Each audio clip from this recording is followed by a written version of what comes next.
dan salam sejahtera untuk kita semua. Pagi. Bapak Ibu sekalian yang saya hormati, alhamdulillah pada hari ini kita bertemu lagi dalam keadaan sehat ya Pak. Ya. Nah pada hari ini kita belajar IHT hari yang ke-7. Sebelum kegiatan dimulai, marilah kita sejenak berdoa memohon kepada Allah Yang Maha Kuasa. Mudah-mudahan kegiatan mulai dari pagi hari ini sampai nanti sore tidak ada halangan suatu apapun. Kemudian tidak banyak kendala, lancar artinya. Untuk itu marilah kita sama-sama berdoa menurut agama dan kepercayaan masing-masing. Berdoa mulai.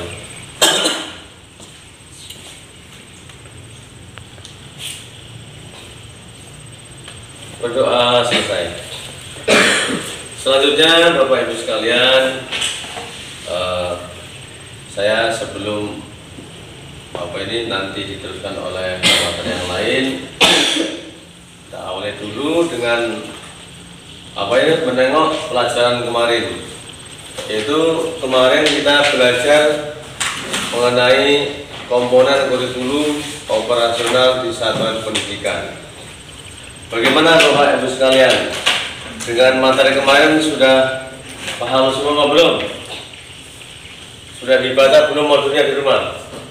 Sudah Pak, cuman belum terlalu paham. Nah, nanti mungkin bisa kita lagi. Oh iyalah, nanti kalau agak kesulitan boleh tanya kepada kawan-kawan pemateri.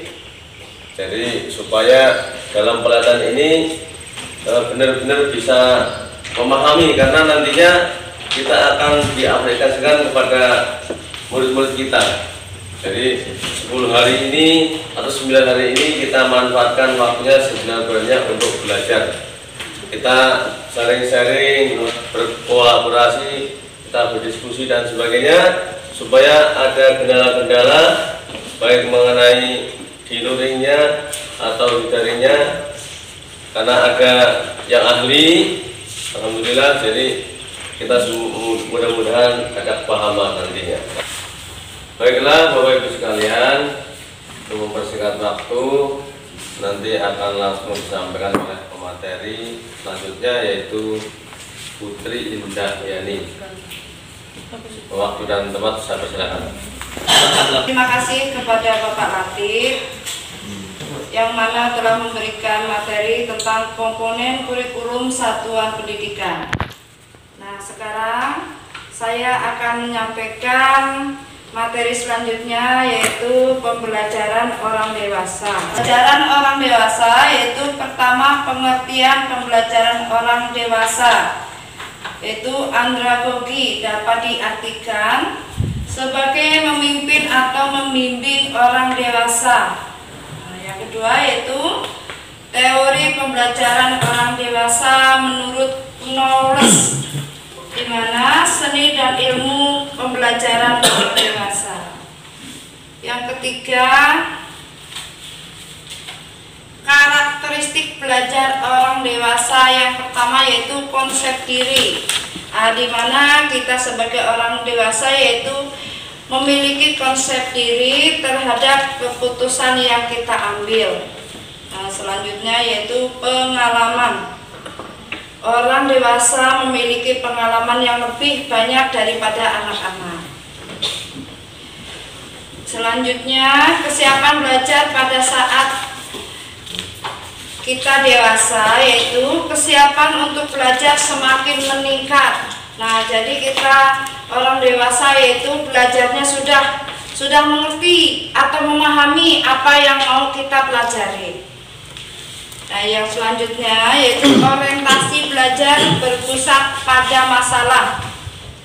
Dan yang terakhir kita motivasi. Prinsip-prinsip pembelajaran orang dewasa yaitu pertama keterlibatan, kedua pengalaman, ketiga relevansi dan dampaknya bagi kehidupan, yang keempat berpusat pada masalah. Ini contohnya begini Bapak Ibu. Saya kemarin sudah sudah belajar terlebih dahulu masalah IHT. Jadi pembelajaran orang dewasa ini dikhususkan untuk kita. Kayaknya kita sebagai guru, saya sebagai guru dilatih. Nantinya saya melatih Bapak Ibu guru sebagai pelatih juga gitu. Nanti Bapak Ibu guru melatih kepada guru-guru yang lain. Nah, itu contohnya. Nanti ada tugas yang saya kasihkan ke Bapak Ibu guru, nantinya dikerjakan. Baiklah Bapak Ibu, setelah tadi kita belajar menyusun modul yang berkaitan profil pelajar Pancasila, saya harapkan nanti Bapak Ibu guru bisa belajar bagaimana cara menyusun modul untuk Bapak Ibu guru mendampingi peserta guru-guru yang lainnya. Nah, sekarang Bapak Ibu guru saya beri tugas menyusun modul yang akan dikerjakan ke Ibu. Setelah kita latihan menyusun modul, sekarang ada tugas yang akan saya bagikan kepada Bapak Ibu. Nanti bisa dikumpulkan setelah makan siang. Baik. Baiklah Bapak Ibu, setelah makan siang nanti masih ada materi selanjutnya yang akan disampaikan oleh Bu Dami, yaitu tentang TIK ya. Kita akan berpindah ke ruangan lab. Silahkan kita sekarang makan siang terlebih dahulu. Selamat siang. Siang.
siang dan sejahtera untuk kita semua. Bersyukur dari Allah Subhanahu wa Ta'ala terutama puasa bahwa kita hari ini masih tetap diberikan kesehatan untuk kita melaksanakan kegiatan IHT yang sudah berjalan hampir selesai. Insya Allah besok terakhir. Nah, kebetulan kita kemarin di hari kedua dikunjungi oleh 3 pengawas. Yang hari ini kita dikunjungi oleh dari Dinas Pendidikan Kabupaten Sintang. Mungkin selama kegiatan kita ini banyak keluhan-keluhan Bapak Ibu. Kemarin juga pada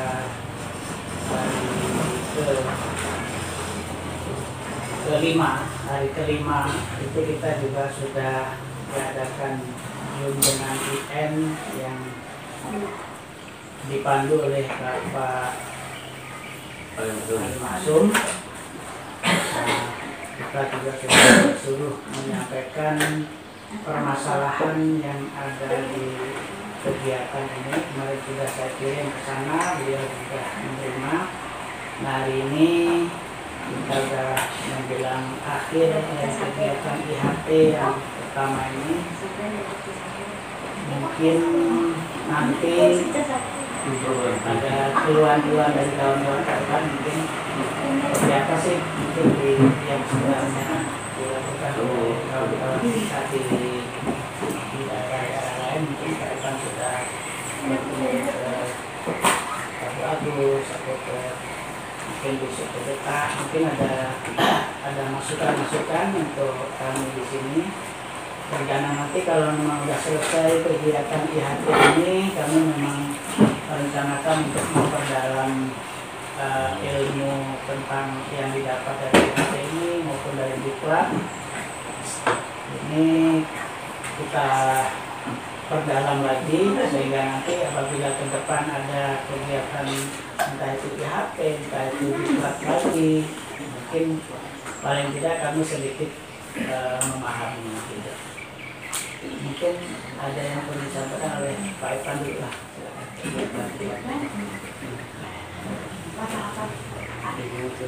Assalamualaikum warahmatullahi wabarakatuh.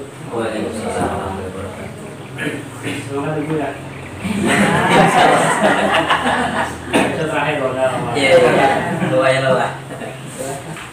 Ini hari ke-7 ya. Hari ke-8 bakal IHT-nya.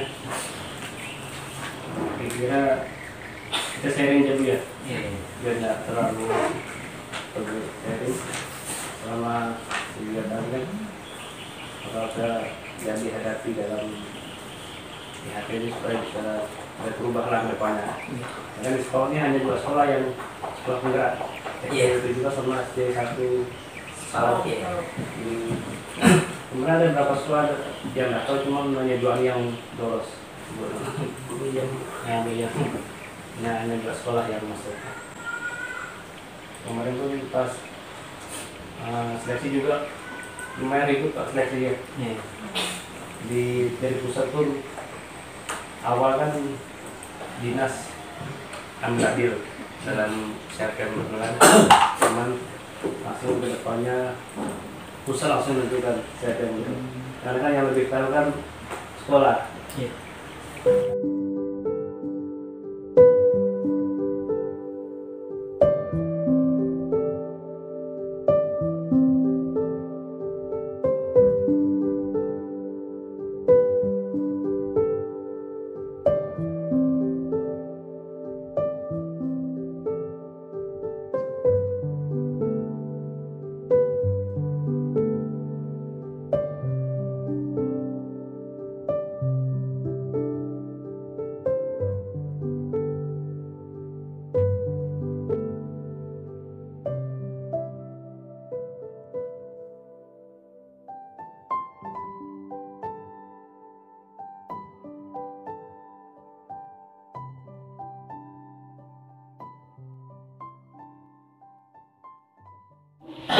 Kita masih melanjutkan kegiatan kita.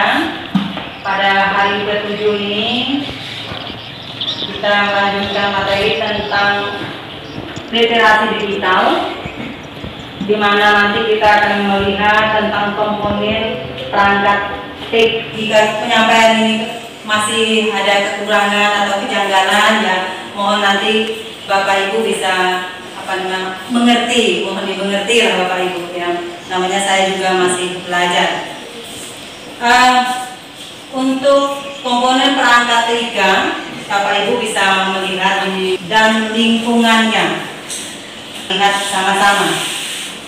Nah, ini nanti ada beberapa komponen perangkat TIK yang perlu kita tahu tentang perangkat TIK dan lingkungan.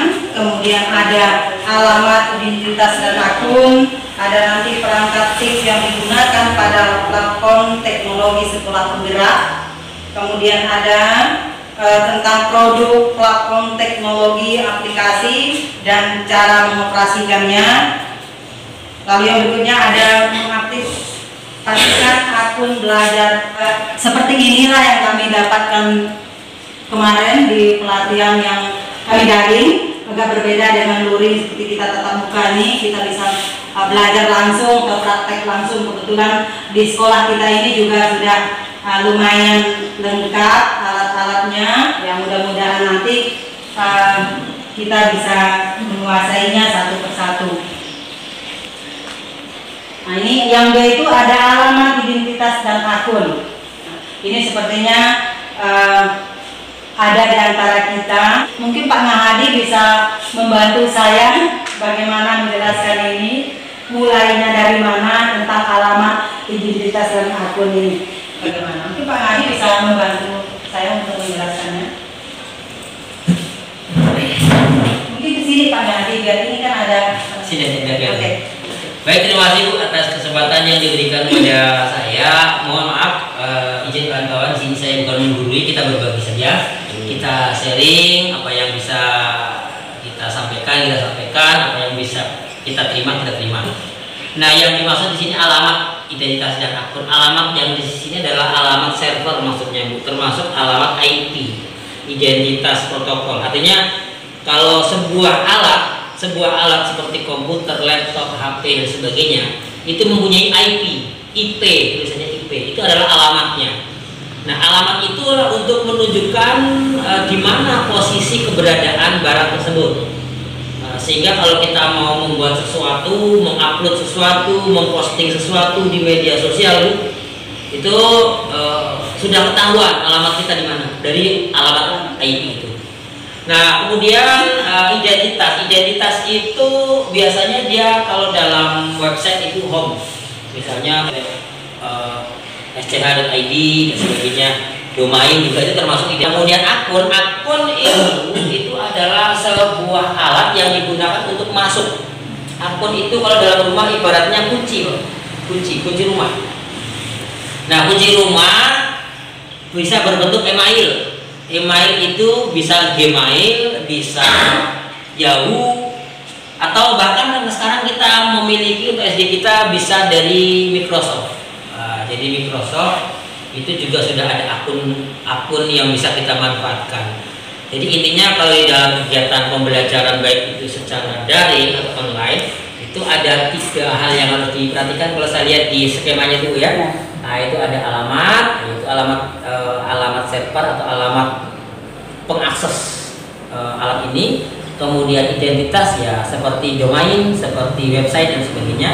Sedangkan akun adalah email, baik itu Gmail atau bisa juga Microsoft, Yahoo, atau sekarang ini kita sudah punya akun belajar.id yang dari kementerian. Itu juga termasuk salah satu akun yang bisa dimanfaatkan untuk kegiatan pembelajaran. Itu yang bisa saya sampaikan, mohon maaf kurang lebihnya. Terima kasih. Terima kasih Pak Nadi. Nah, ini untuk yang alamat, identitas dan akun. Bisa jelas Bapak Ibu? Oke, baik ya. Kita lanjut yang C Bapak Ibu, kita bisa lihat di layar perangkat TIK yang digunakan pada platform teknologi sekolah penggerak. Nah, ini Bapak Ibu, di hadapan Bapak Ibu juga sudah ada yang sebelah kiri komputer, laptop dan HP. Jadi ini yang bisa kita gunakan untuk mengakses apa saja atau membuat apa saja yang kita Bapak Ibu. Ini perangkatnya. Nah, cara menggunakannya nanti mungkin di pertemuan berikutnya kita bisa sama-sama belajar. Nah, baik Bapak Ibu, kita melihat yang ke D.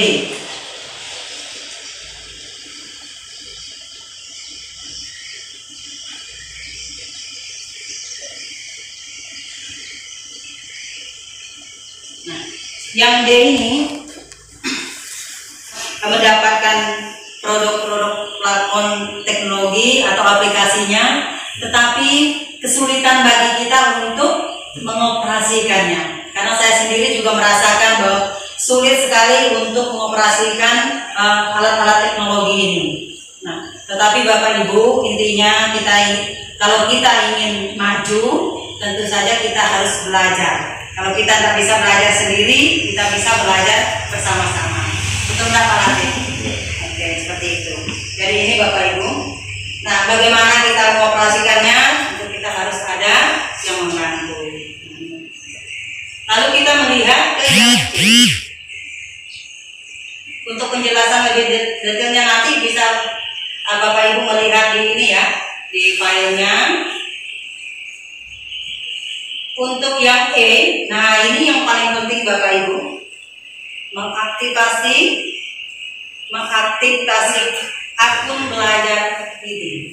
Ini yang paling penting. Nah, kalau kita mau belajar lebih jauh tentang kegiatan-kegiatan kita, apa yang harus kita lakukan di sekolah penggerak ini, tentu saja kita harus aktif di akun belajar. Mungkin ini saya sekali lagi minta tolong Pak Hadi untuk menjelaskan bagaimana cara kita mengaktifkan akun belajar. Terus apakah kita semua sudah punya akun belajar dan sebagainya. Minta tolong Pak Hadi, silakan Pak Hadi. Mungkin bisa dipindah ya. Aku Pak Hadi mau pakai ini.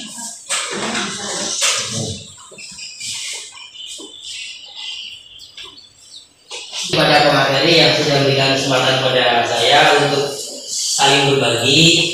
Mohon maaf dari kawan-kawan, saya izin berbagi di sini bagaimana cara mengaktifkan akun belajar ID, kemudian cara mendapatkannya bagi yang belum punya, terus apa manfaat daripada akun tersebut dan sebagainya. Mungkin sepintas saja saya hanya ingin menyampaikan yang saya tahu. Selebihnya nanti mari kita sama-sama explore dari pengalaman kawan-kawan yang lain. Pertama, kita komunikasi dengan operator sekolah. Operator sekolah akan download file CMC atau file Excel yang sudah dikirim langsung dari kementerian. Dalam hal ini yang punya kompeten untuk membuat akun dikirim ke sekolah, sekolah diberikan kepada guru, operator, kepala sekolah dengan siswa dari kelas 5 dan kelas 6. Nah, akun itu harus diaktifkan Bapak Ibu. Kalau tidak diaktifkan, per Juni kemarin menurut informasi di bulan 5 benar, sekarang sudah bisa diakses lagi bagi yang belum mengaktifkan. Nah, alhamdulillah untuk SD kita sudah diaktifkan, bahkan sudah banyak yang memanfaatkannya. Bagi yang belum mengaktifkan, mungkin seperti ini caranya. Pertama kita buka terlebih dahulu.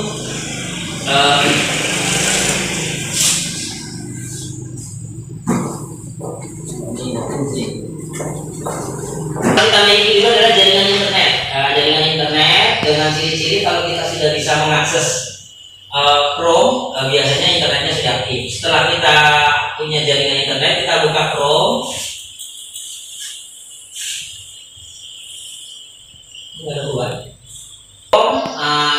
Di sisi kanan Bapak Ibu nggak kelihatan mana coba? Nggak lihat. Ya, ini di sisi kanan Bapak Ibu kita buka Gmail. Nah, tulisannya Gmail, Gmail kita klik. Nah ya. Nah setelah kita buka, ya, nanti kita perhatikan ya. Kita sekarang perhatikan terlebih dahulu. Ya, baik. Nah setelah kita buka setelah kita buka Chrome, kemudian kita buka Gmail. Di sini ada suruh login Bapak Ibu. Login, klik login. Nah, pada saat login disinilah Bapak Ibu memasukkan akun belajar yang sudah dibagikan oleh kementerian. Nah, sini saya misalnya mencontohkan punya saya Bapak Ibu ya. Nah, sini email atau ponsel, nanti dia suruh mengaktifkan. Misalnya punya saya di sebelah. Nah, ciri khasnya itu di belakangnya ada domainnya belajar.id. Misalnya di sini Ngahadi 11 guru.sd .belajar.id. Nah, udah seperti ini Bapak Ibu. Setelah seperti ini silakan klik berikutnya atau langsung saja nanti diklik login ya seperti itu. Nah, nanti suruh minta password. Nah, passwordnya dimasukkan. Nah, silakan Bapak Ibu nanti dimasukkan. Kalau yang sudah aktif seperti ini. Kalau yang belum aktif nanti suruh mengaktifkan Bapak Ibu. Silakan aktifkan, ganti password. Password yang aslinya silakan diganti dengan password yang Ibu buat sendiri.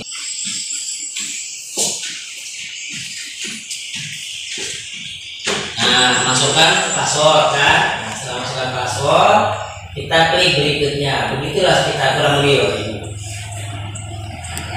Nah, jika punya saya minta dikonfirmasi, nah, harus ada konfirmasi masuk. Ya, baik.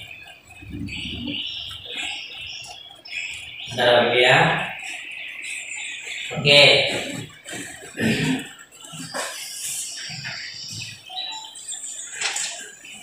Ya, jadi Google Workspace Education nanti kalau yang akun belajar, nah di sini Bapak Ibu bisa kita lihat setelah kita masuk ke akun belajar, ternyata kita karena sudah menggunakannya udah lama, sudah banyak sekali inbox ataupun hal-hal yang penting sudah masuk ke akun kita. Nah, saya salah satu contohnya misalnya ini akan kita gunakan untuk Classroom karena tadi ada pembahasan Classroom Bu ya. Ya, berarti akun belajar ini mempunyai penyimpanan yang unlimited, yang tidak terbatas, tidak terhingga. Nah, misalnya kalau kita mau membuka Classroom tinggal ada titik 9 Bapak Ibu klik di sini, cari di sini Classroom. Classroom ini adalah ruang virtual Bapak Ibu. Nah, ini nanti bisa digunakan kita persiapan untuk melakukan pembelajaran tatap maya dengan anak-anak. Kebetulan saya sudah banyak sekali mengikuti kegiatan kelas di Google Classroom. Nah, sini contohnya Google Workspace Education IG seluruh Indonesia nih Bapak Ibu. Ini yang kelas saya, kelas 5 SD. Kemudian ini yang kemarin kegiatan di tingkat provinsi. Yang ini yang dari Pak Dendi. Nah, ini dari Kecamatan BK Kabupaten Sukabumi. Nah, seterusnya. Ini fungsinya Bapak Ibu kalau kita buka ini, contoh ini kalau kita buka, saya kelas 5 Bapak Ibu. Saya mengajarkan kelas 5 menggunakan Classroom. Jadi di sini nanti kita lihat dari akun guru belajar bisa kita gunakan langsung untuk video konferensi atau video call. Nah, sini langsung klik saja di sini. Ini kode kelasnya bisa dibesarkan. Nah, seperti itu.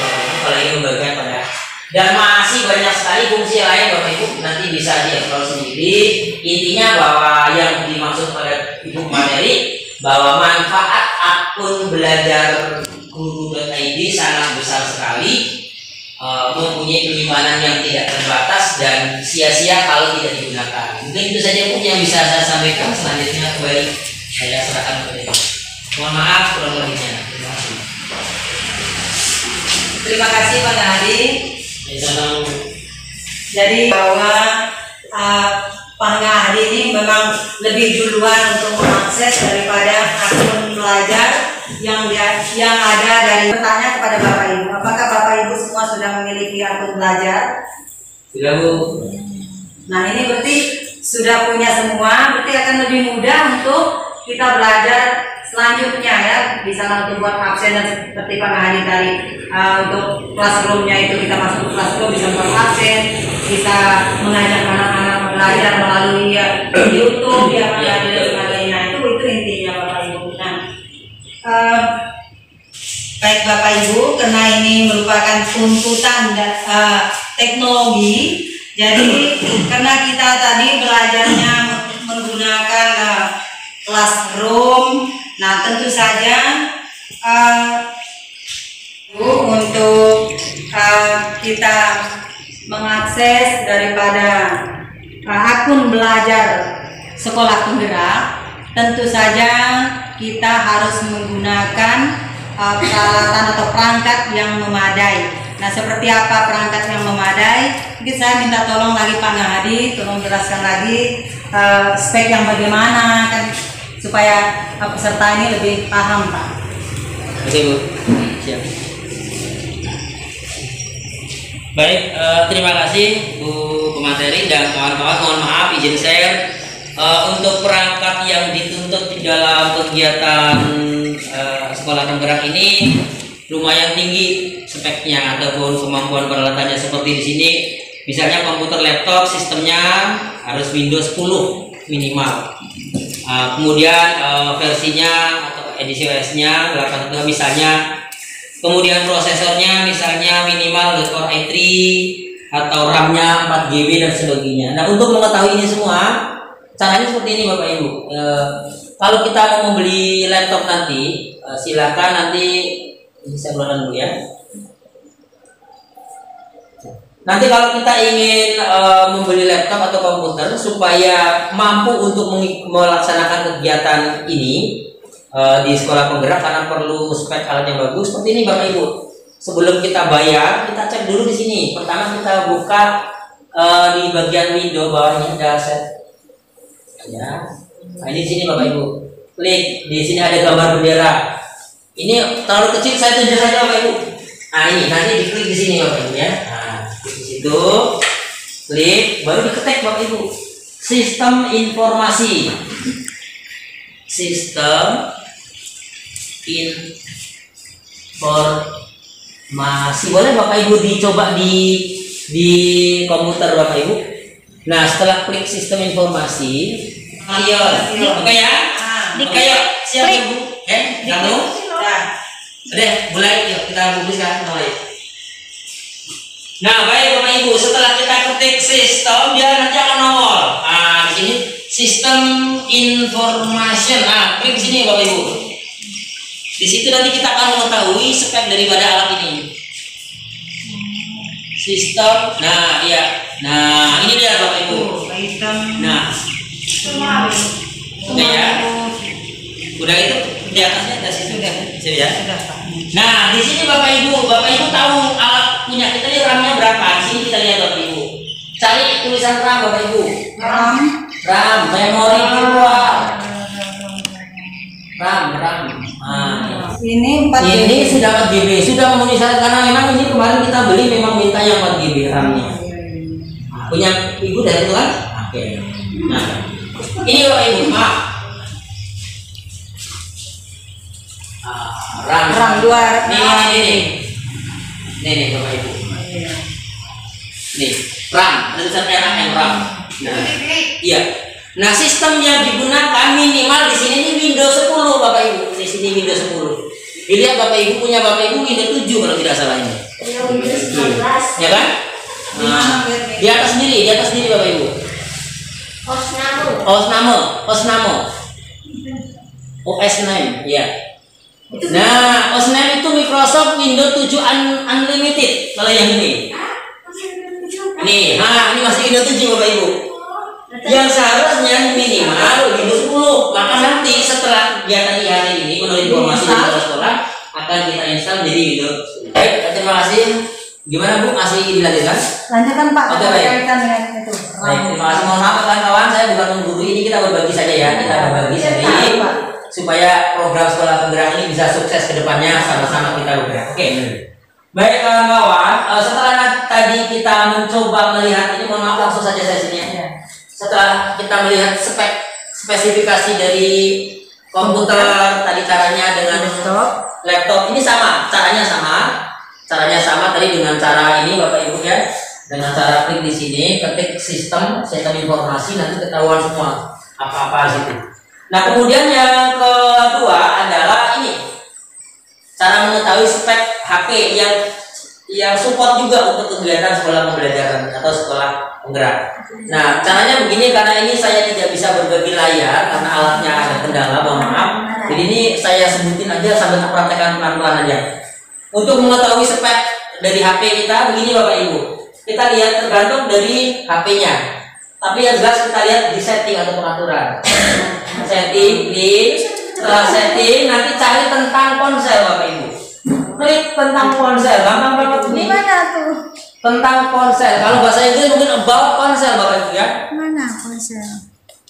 Nih, tentang ponsel. Oh, ini. Nah, ya. Udah gitu klik di tentang ponsel, klik. Oh, ini berarti. Nah, ketahuan semua Bapak Ibu. Spek HP kita udah ketahuan semua. Oh. Ya, tipenya 9, versinya Android 8. Nah, untuk melihat RAM-nya, tapi kalau di sini gini Bapak Ibu.